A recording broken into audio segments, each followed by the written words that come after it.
In today's video, her sister's killer has served his time in prison. Now she will kill him. The Sunshine Man by Emma Stonex. A graphic novel about the thrilling story of the life of a park bench. How does sex as a teenager impact the woman these girls will become? Slags by Emma Jane Unsworth. Leila Mottley returns with her second novel. This time she's tackling teen pregnancy, The Girls Who Grew Big. A queer, shape-shifting cannibal sex alien just slid into your DMs. Walking Practice by Dolki Min. The Diary of a Young Woman Who Has Been Raised by a Cannibal. The Lamb by Lucy Rose. The title of this book is all the introduction it needs. Deep House, the gayest love story ever told by Jeremy Atherton Lin. Saba Sams follows up her acclaimed short story collection Send Nudes with her debut novel Gunk. A father has just found out that his daughter may be somehow involved in an Indian organised crime network, Sakina's Kiss by Vivek Shanbhag, and two queer girls move to San Francisco and have to resort to sex work to pay the bills.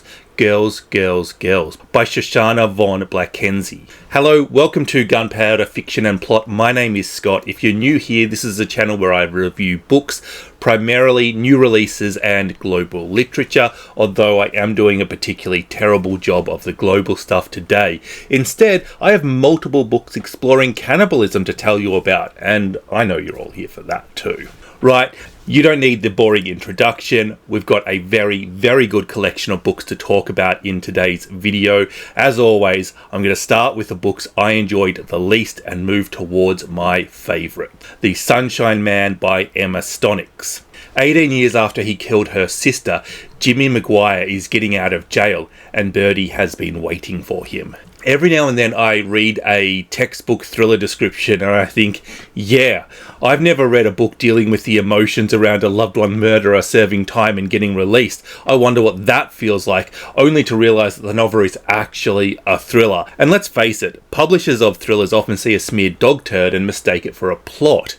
But this novel is a pretty well written thriller in all honesty. I mean, it still requires us to believe in an emotional journey of Birdie taking place over 2 days, and that emotional journey being able to achieve well more than she could in the 18 years prior. But you all know that that's me criticising a book for not being something it isn't trying to be. Although I do wonder if that is exactly what every negative review really is. Rather than this being a high-paced, twisty thriller with paper-thin characters, this is much more a gradual, slow reveal with complex characters. Switching from Birdie's narrative to Jimmy, we begin to see some massive inconsistencies and realise that something isn't quite adding up. Moving back into the earlier timeline, we start to see themes of stigma, bullying, class, opportunity, and the importance of unconditional love in children. But as we slowly start to learn things about our characters, the actions of siblings, the loyalties they have, the traumas that they are dealing with, we start to see some of my least favourite things. Events that could be used to grow characters and build them are instead being used to obscure and twist the plot. Which, I mean, why build the characters at all? Why go to all that effort of setting this up if you're going to ruin it with these cheap thrills? This is a book that I really can't decide who it's been written for. Is it being written as a sort of a cheap, disposable piece of pulp fiction thriller? Or is it trying to be a little bit more and explore a little bit of the complex emotions that's going on?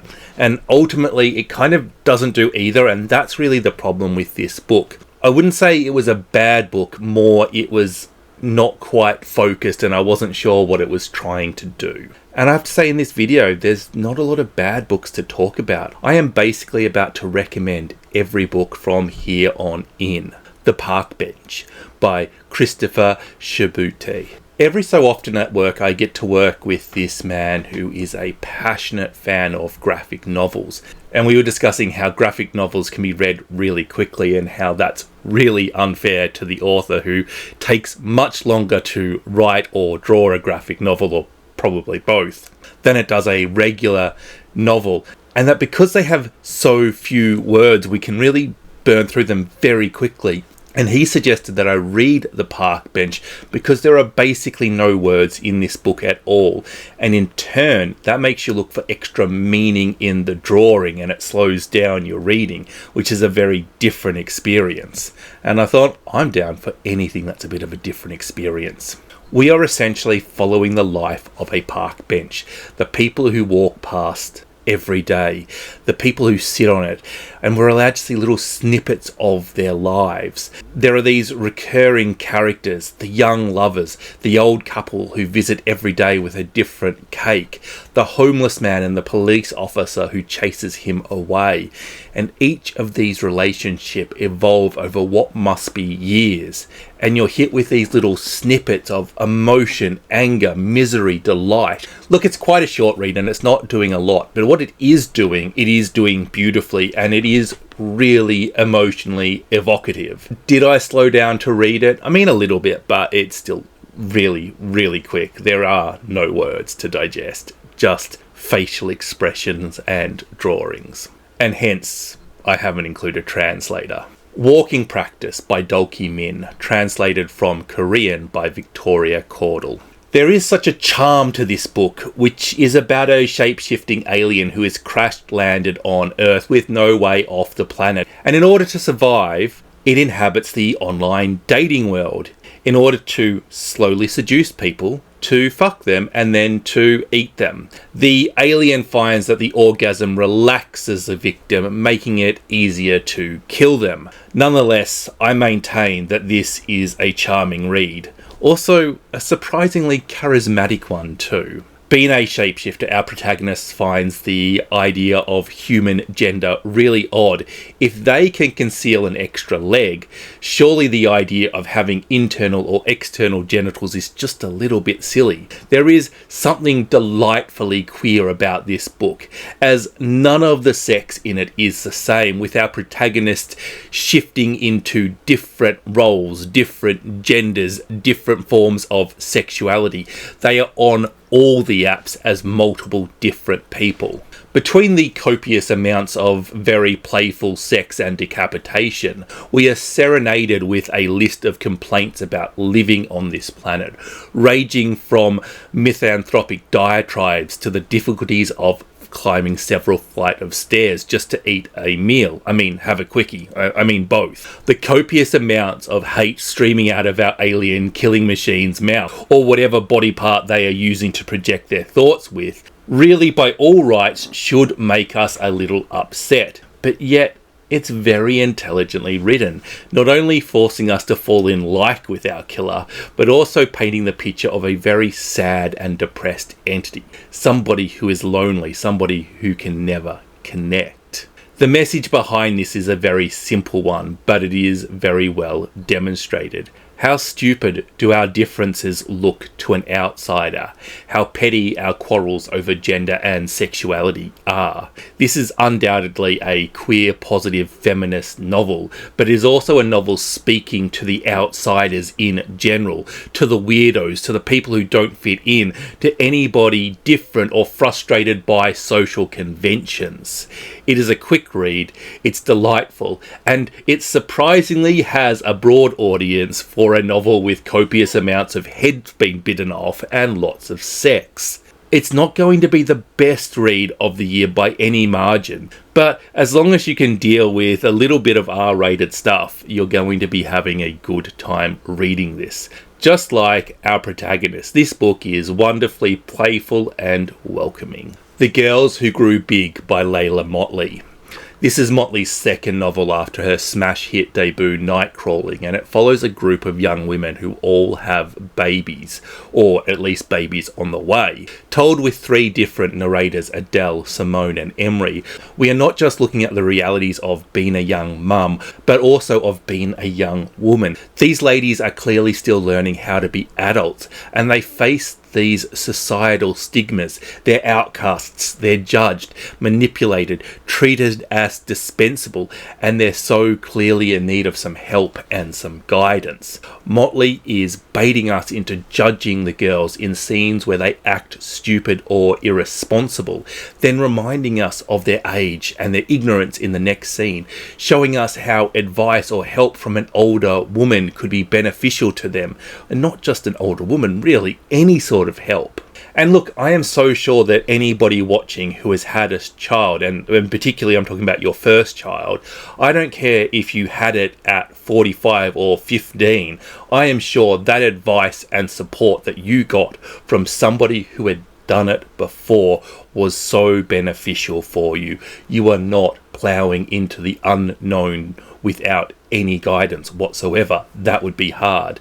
Yet that is what it is so hard for these women to get, all of whom are teenagers. Adele's parents have sent her to be with her grandmother in Florida.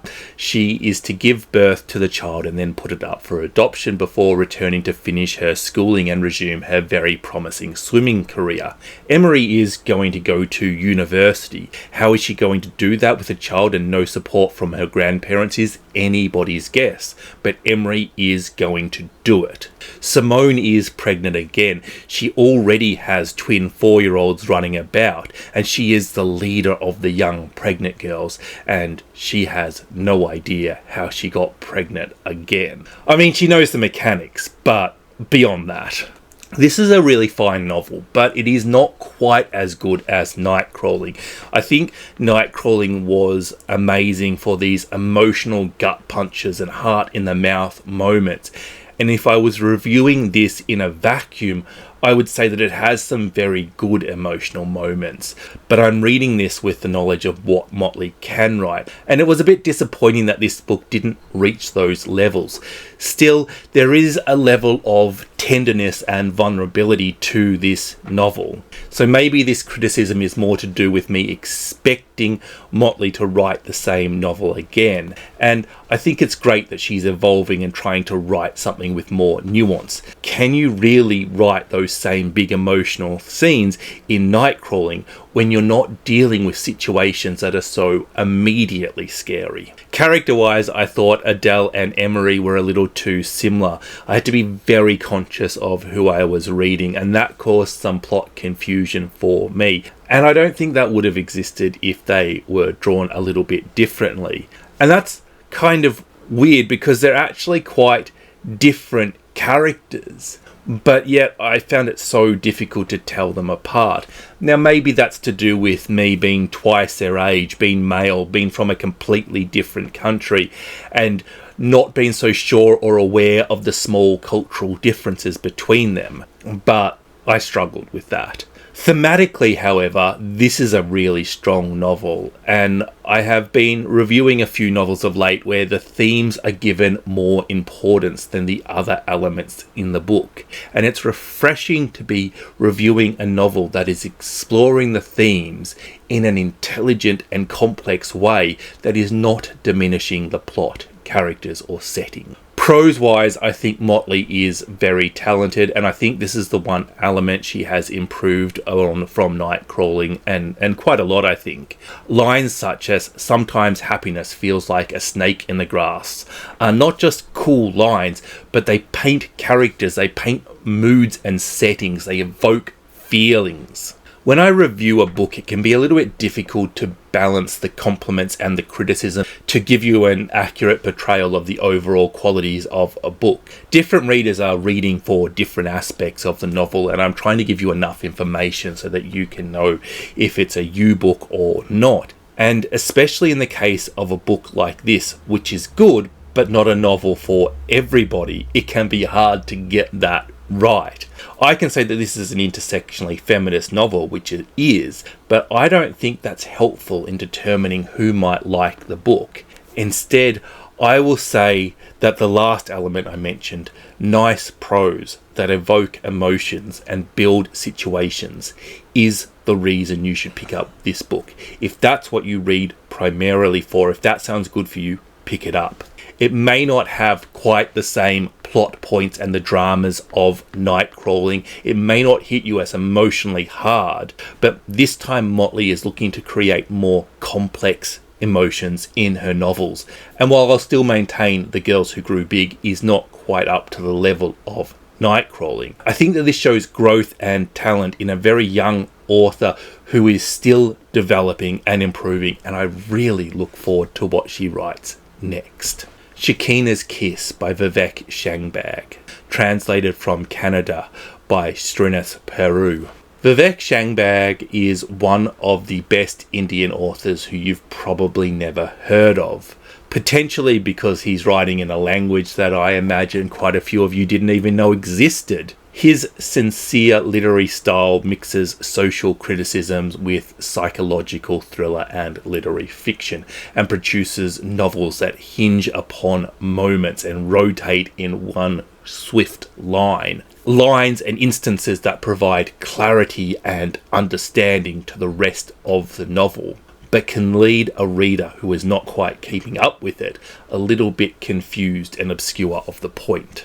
One day, two young men knock on Venkat's door, asking him to persuade his daughter to talk to a young man again. She is off at university, and apparently she is working with this man, studying together and helping him. But the story doesn't add up, and there are links to a whistleblowing journalist and India's gang underworld. Laced with feminist undertones, Venkat is a relatively liberal man, and the men are asking him to control his daughter. But also, there's gang involvement, and he is rightfully concerned about her safety.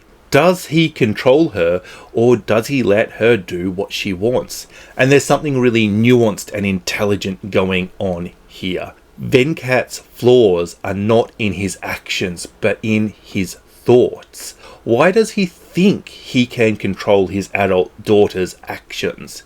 Is it simply because of the peer pressure of these men, their assumption that he can control her? And also, who wants their daughter involved with criminals? Venkat's ideas are really challenged and pitted against each other. Venkat's daughter and wife are growing more hostile towards him, and he struggles to understand why.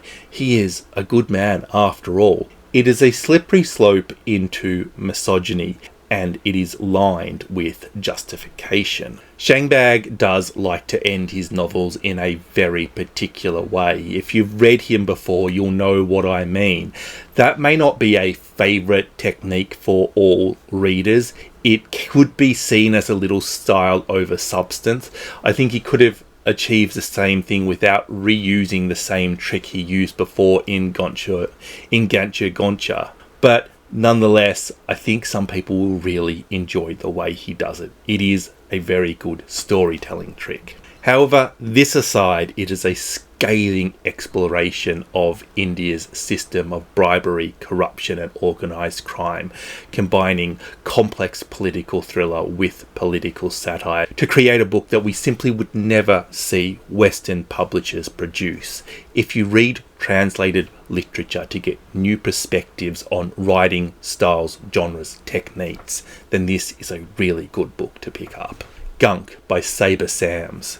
Gunk is a nightclub formerly owned by married couple Jules and Leon, and currently owned by divorced couple Jules and Leon. Leon has a habit of sleeping with his staff, while Jules does the work to keep the nightclub afloat. When Leon hires 19-year-old Nim, Jules is instantly drawn to her, and when Nim discovers she is pregnant, she offers to help in any way she can. We know at the start of the book that Nim has left Jules with her newborn baby, but we don't know the events leading up to that. We don't know how it is resolved, and that is what the rest of the novel is showing us. And thus begins a queer tale looking at the meaning of the words family and parenthood. Overall, I think this is a good book, solid, strong, and a really good read. Great plot, strong characters, interesting and challenging themes. However, there were one or two things that didn't quite work for me as well. Jules and Nim clearly both have feelings for each other, but Jules can't see Nim's feelings. And I think to demonstrate this, we spend way too much time on that. I could see that Nim clearly had feelings for Jules very early on, and I could see that Jules didn't see it. But I don't think I needed to experience her being a little bit slow when it comes to realizing what's going on with her own relationship. And there's just a few little details like that that could have been tightened up to turn what is a really solid, good 4-star read into a 5-star novel that I know Saba Sams has the talent to write. I was really impressed with the way Sams could draw 3 characters who projected different feelings on the other characters that didn't match with their place in life. Nim, who is 19 and we know who is going to give up her baby and run away at some point in this book, seems so much more confident and self-assured than Jules, who is significantly older, who owns a business, who has been married and divorced.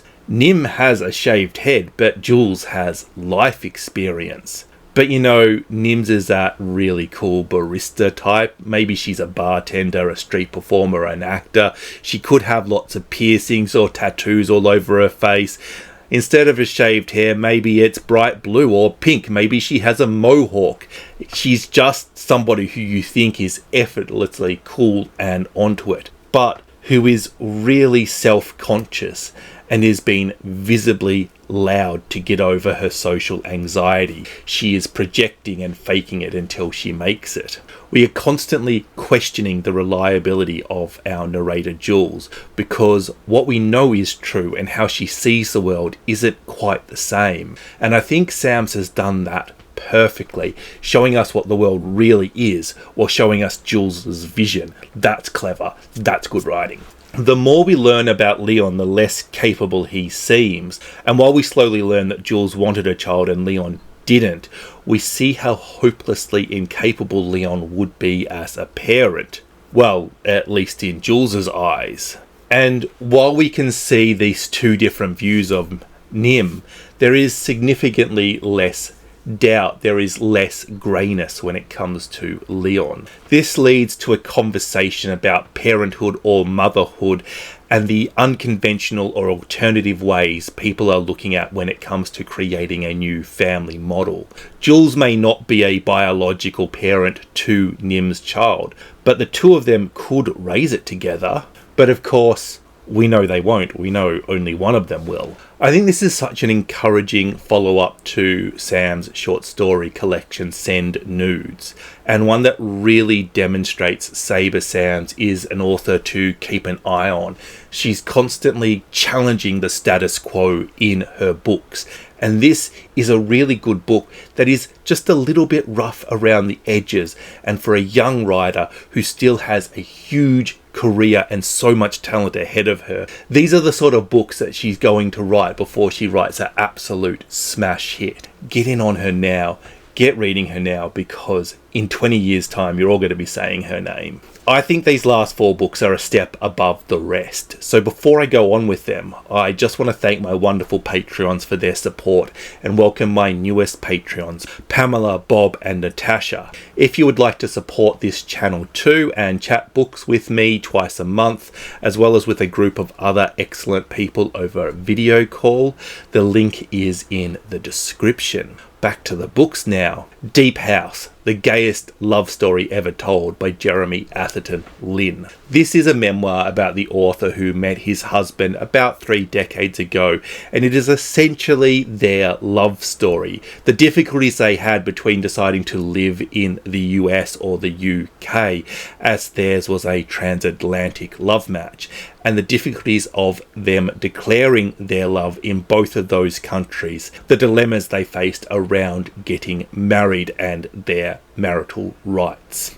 Between the chapters of this memoir, we have this much more traditional non-fiction, looking at what is happening with the various laws, the politics, the activists, the impact that those things have on LGBT people's lives, and most critically, their ability to get married in different states, what laws are being passed and rescinded.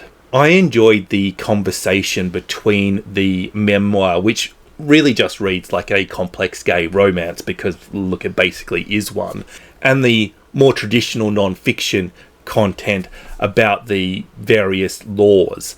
I enjoyed that conversation. They both add to each other. When you're reading about history you've lived through, history that you've seen, it's hard to decenter yourself. Even though I was pro-marriage equality and obviously still am, I'm not a gay man. I have never lived in the US or the UK. And although I do consume a lot of media from those countries, I've never visited those countries. I don't keep apprised of the various minutiae of the news there. And what I think I know about these situations may be factually correct, but it doesn't describe the impact that those laws had on various people. I love fiction where the author is writing characters in a very vulnerable way, and this is non-fiction that reads exactly the same. It's simply that the character that the author is writing is himself. It's really honest, emotionally connective, and has lovely descriptive prose. And I guess another thing that is interesting is I don't really know the battle that US and UK LGBT people had.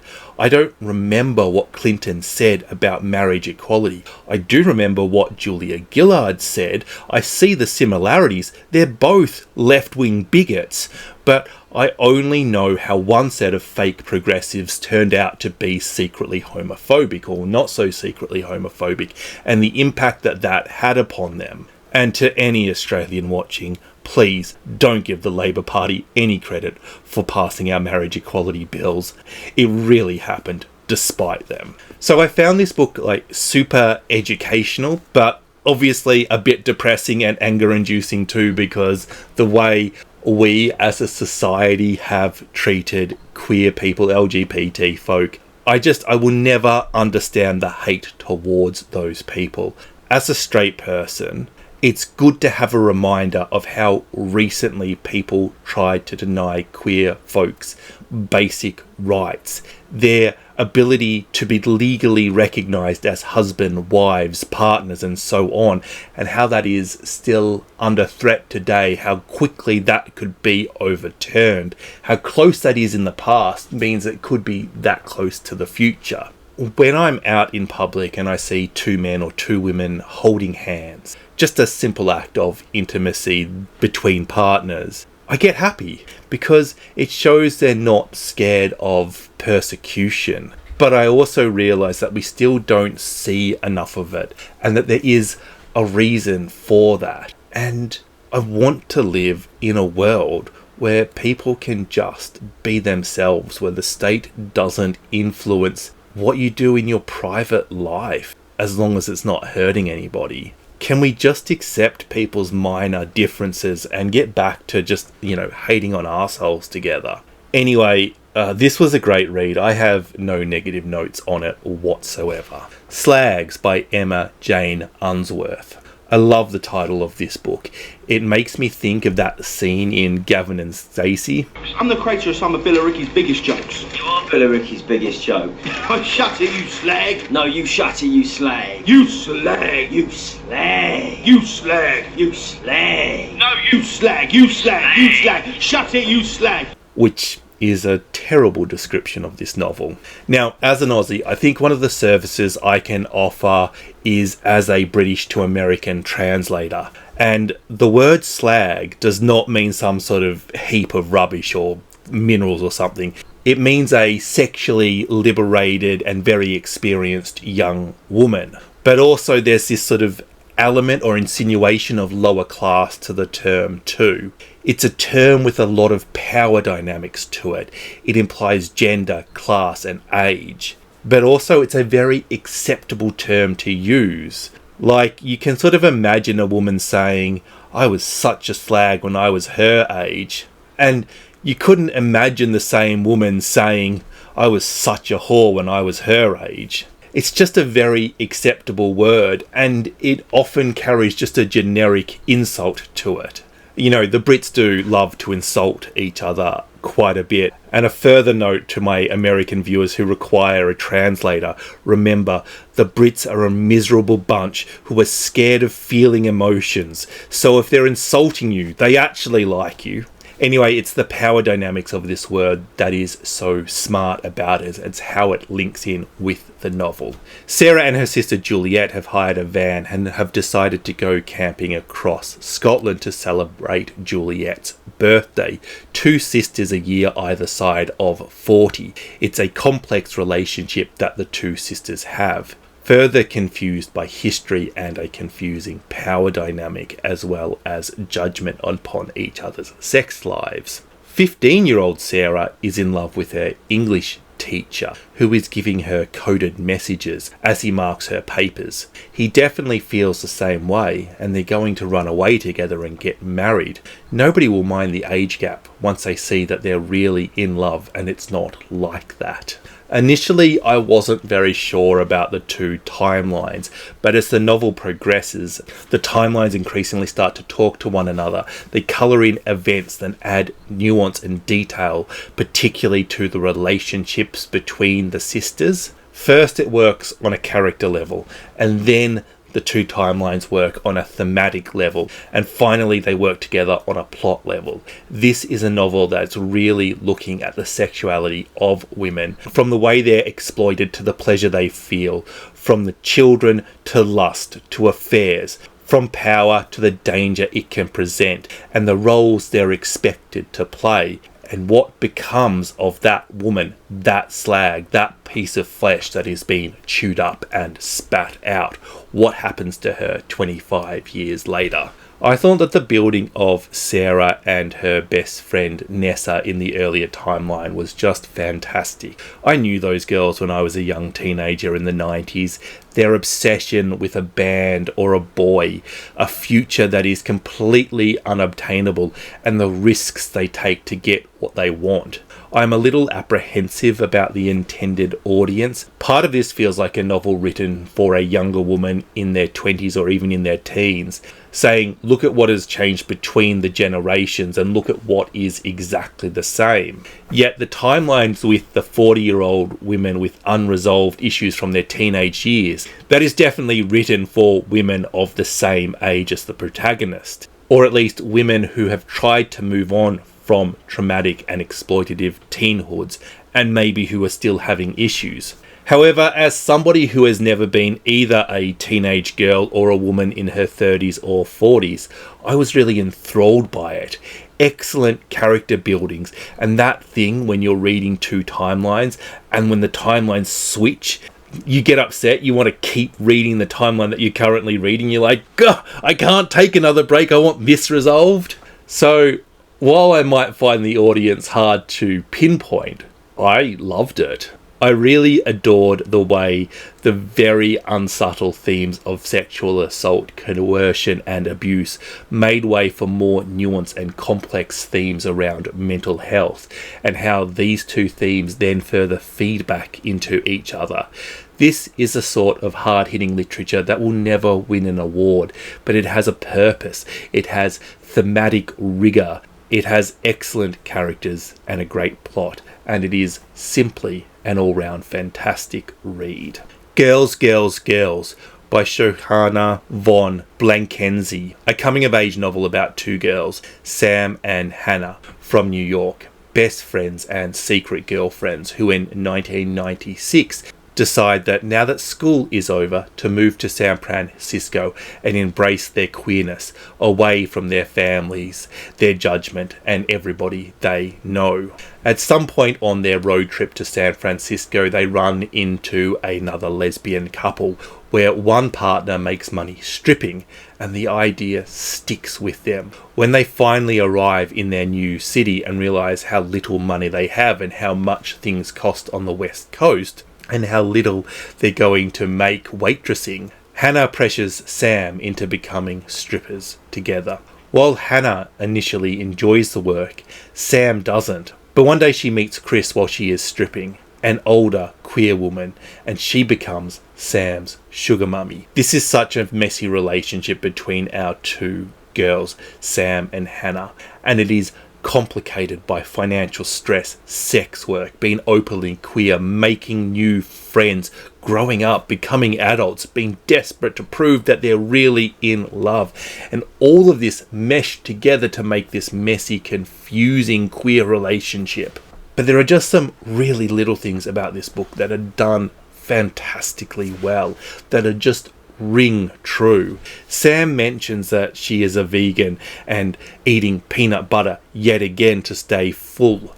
And look, as a vegan myself, I can tell you that every new vegan exists mostly on a diet containing a huge amount of either peanut butter or hummus. If they're lucky, both. It is such a little detail to include. But I don't have a lot in common with these characters, and to have something so small be so accurate and ring so true, it gives you so much confidence that these characters are really well considered and accurate. These are the sort of details that can effortlessly build a character. It helps readers pick up on things like Sam's clear anxiety about stripping, that she feels more comfortable sleeping with Chris than she does getting naked on stage for men, while Hannah, who appears like the brash risk taker but needs Sam to apply to the job as a stripper with her, she needs Sam to come to the club with her. She needs Sam in order to be that brash risk taker, and that gives this relationship that scratch the surface and it's not quite what it seems. It doesn't take much for you to be thinking, wow, the assertive one isn't the assertive one, but then she actually is, but then she kind of isn't. And you know, most relationships aren't as simple as that horrible statement of one partner wearing the pants. And isn't that a terrible, horrible way to describe things? This novel is written by a gay woman who was a stripper in San Francisco in the 90s, and it is such an own voices novel, which is great because it provides insight into the sex industry that is neither the best nor the worst case scenarios you hear about. But we see the financial realities that led Sam into this world. We see the issues around consent. She is sexually assaulted quite frequently, and she dismisses it very casually. This novel provides some insight into why LGBT people are overrepresented in the sex industry. Sam is running away from a family support unit that would be seen as very supportive if she were straight. In fact, maybe they are supportive and she doesn't realize yet because she hasn't tested them. She doesn't feel like she can reach out for support or help. She feels like she has to make her own way. And she feels like her body is the most profitable asset she has. Ultimately, part of this novel is about the sex industry, and it's doing a lot more than asking, is it a positive or a negative thing for young women to get into? It's not saying it's as simple as a good or a bad thing. It's answering that question with the brutal honesty of, here, this is what it was like for me. Here are the good things and here are the bad things on a plate for you to consume. Make of it what you will. There is a really confusing rape scene in this novel. Confusing because it's from the point of view of Sam, who is quite intoxicated at the time and doesn't know exactly what has happened. It really brings up this idea around sex work and consent.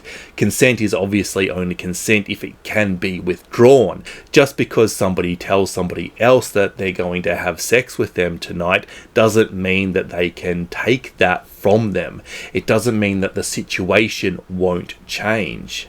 But that is complicated enough for most people to understand, let alone without money being involved, let alone without the purchase of a service. Sam and Hannah's relationships begins to splinter under jealousy. While Sam, on Hannah's encouragement, began sleeping with clients for money, Hannah now feels like she should be able to sleep with other people. Should she? Is that fair? Is that how it works? The thing is, there are these clear questions, dilemmas, and relationship hurdles that are real for sex workers, and they're explored beautifully. Sam's relationship with Bubby, her grandmother, is very close.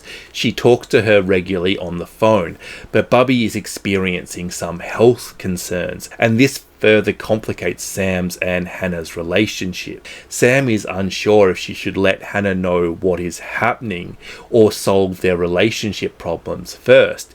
Can she receive support while their relationship is so messy, so precarious and unresolved? Or must she deal with it on her own? Add in themes of drug abuse, stigma, young pregnancy, and queer friendship, and it's really a long and complex list of themes this novel explores, yet it is all written with a clarity that makes it easy to digest and follow. You think that this is a simple book until you think about everything it has done. It is just excellently written and full of vulnerability. The Lamb by Lucy Rose. I can't stop thinking about this creepy little story. This is horror with all the nuance and sophistication of Shirley Jackson. Best horror novel I have read since Boy Parts. Margot loves the fingers. They are the best part. She spends the days at school and the evenings with Mama waiting for strays. Mama loves the strays. She shelters them from the wilderness, wines them and dines them, puts them up for the night, keeps them warm, and then kills them, hacking their bodies apart, freezing the leftovers, satiating her hunger and her need for meat. Then one day Eden appears, the latest stray, but Eden knows what Mama is. She sees her and spends the night, and then the next night, and then the next night, and stays forever. This is an amazing slow reveal with first-class prose, setting, and character building. I'll be honest, I don't quite know what to think after I finished this, but I was riveted to this book reading it. This is not my usual style of novel. I will dabble in this, but it's not my usual style of book, and I just want to thrust it into everybody's hands. It is the execution of this novel. It's a real what the fuck did I just read book, but it is so well crafted. Within this horror story, we have this sapphic love story between Mama and Eden. We have this coming of age story of Margot. There's a bit of a murder mystery going on too, although you know full well who's doing the killing.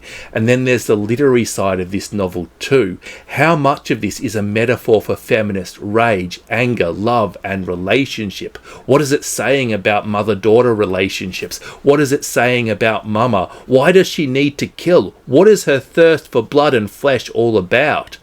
This exploration of a toxic mother-daughter relationship is explored brilliantly through this metaphor, but the literary analysis of this text needs to come second to the craft, the plot, the settings, the characters, the emotional roller coaster that this novel puts you through. It is knockout amazing. I am sure Lucy Rose could write whatever she wanted to next, and it would be amazing. Yeah, horror fans are going to love this, but also fans of books that are simply well written. If you like good books regardless of what genre or what they're doing, this is one. You know, I was looking and hoping for like a strong, enjoyable 4-star kind of novel that I could read in between books. I never expected to be blown away by the emotions that this book conjured up in me, and the ability of Lucy Rose to write a novel, and her debut novel as well. It's amazing. A tense novel that will suffocate the reader with fear, yet it's so captivating you simply won't be able to stop reading. If you can tolerate a little bit of cannibalism, don't ask questions about this book. Borrow it, buy it, steal it. I don't care how you get a copy, just read it. Thank you for watching. Don't forget to like and subscribe. Bye bye.